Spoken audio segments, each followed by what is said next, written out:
কেমন আছো বন্ধুরা? চিংড়ি মাছ ভুনা করেছি, মাছটা তোমাদের সাথে শেয়ার করলাম। মাছটা কেটে শলা সোজা করে দিয়ে দিলাম, মাছটা যাতে অনেকটা বড় দেখায় এজন্য মাছটাকে কেটে ভুনা করে নিয়েছি। মাছটা অনেক বড় বড় সাইজের ছিল,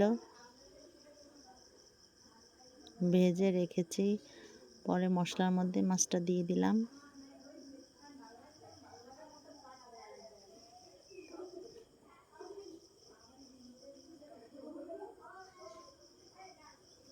মাছটা ভুনা করে নিলাম, সুন্দর করে নেড়ে চেড়ে। দেখুন মাছের কালারটা কেমন আসছে,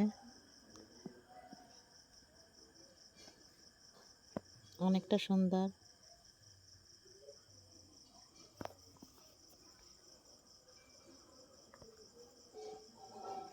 একটু পানি দিয়ে দেব, আর একটু পানি দিব।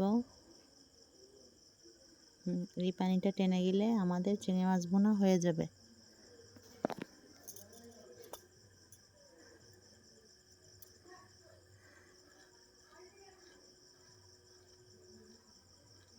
হয়ে গেছে আমাদের চিংড়ি মাছ ভুনা। দেখুন চিংড়ি মাছের কালারটা কেমন আসছে, খেতে অনেকটা সুস্বাদু। বাসায় ট্রাই করবেন, ভালো থাকবেন, আমার জন্য দোয়া করবেন। আসসালামু আলাইকুম।